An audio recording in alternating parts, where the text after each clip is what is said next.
Have you ever wondered how much interference is too much when it comes to your child's interests? Imagine your child, engrossed in skateboarding, seemingly dangerous and apparently unproductive. You're stuck in a parental quandary, torn between letting them explore this passion or guiding them towards more practical pursuits. It's a common dilemma, one that has left many parents on the fence. This is where Jordan Peterson's Rule #11 from his book 12 Rules of Life comes into play. Jordan Peterson, a renowned psychologist, advises, do not bother children when they are skateboarding.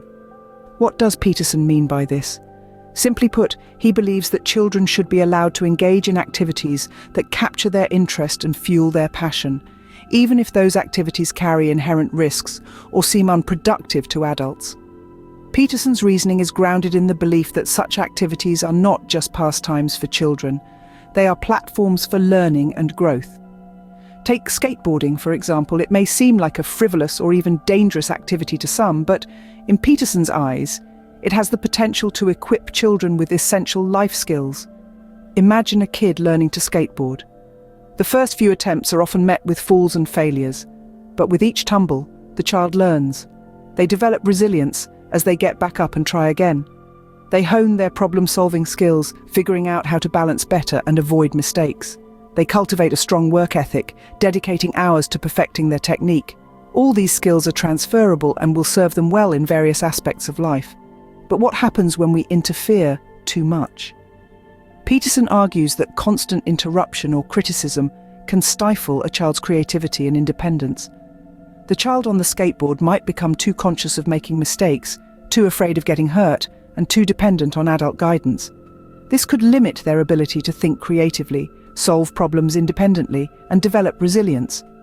Moreover, Peterson suggests that such interference can rob children of the sense of accomplishment that comes from mastering a challenging task. This sense of accomplishment can boost their self-esteem and confidence, laying a strong foundation for their emotional well-being. Peterson believes that by allowing children to engage in their interests, parents can foster their children's development into competent and confident individuals. So, the next time you see a child skateboarding, remember Peterson's advice. Let them explore, let them fall, let them learn. After all, life's greatest lessons often come from experiences, not lectures.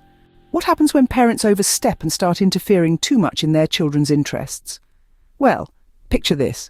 A boy, let's call him Sam, is passionate about skateboarding. He loves the thrill, the freedom, the creativity it allows him. But his parents, worried about potential injuries, constantly interrupt his practice, criticize his tricks, insist he could be spending his time on something more productive. Over time, Sam begins to doubt his abilities. His self-confidence starts to crumble. His creativity, once fueled by the unbound freedom of his skateboard, is stifled as he's no longer able to experiment, to push his boundaries, to learn from his mistakes.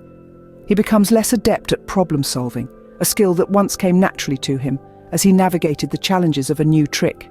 And then there's the resentment.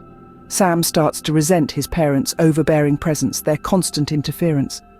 The parent-child relationship, once a source of comfort and support, becomes strained. Sam feels misunderstood, restricted, his passions dismissed as trivial.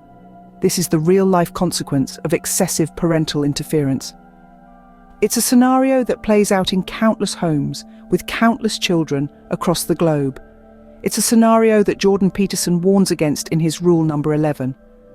Over-interference not only hampers a child's personal and emotional development, but also strains the very relationship it's meant to protect. Peterson's rule underscores the importance of striking a balance between guidance and interference. So, what's the takeaway from Peterson's 11th rule? Well, it's pretty straightforward. Peterson's Rule 11 underscores the importance of giving children the room to explore their interests, even those that may seem risky or impractical. This isn't about encouraging reckless behavior. Rather, it's about fostering resilience, perseverance, and a sense of accomplishment in our young ones. By not micromanaging, we allow them to learn from their own experiences, to make mistakes and learn from them, and to develop a level of self-reliance that's crucial in navigating the complexities of life. It's about understanding that growth happens outside of comfort zones, and that sometimes the best lessons are learned the hard way. In essence, Peterson's 11th rule is a call for a balanced approach to parenting and guidance, one that respects a child's individuality and personal growth. In the words of Peterson, do not bother children when they are skateboarding. Let them explore, learn and grow in their own unique ways.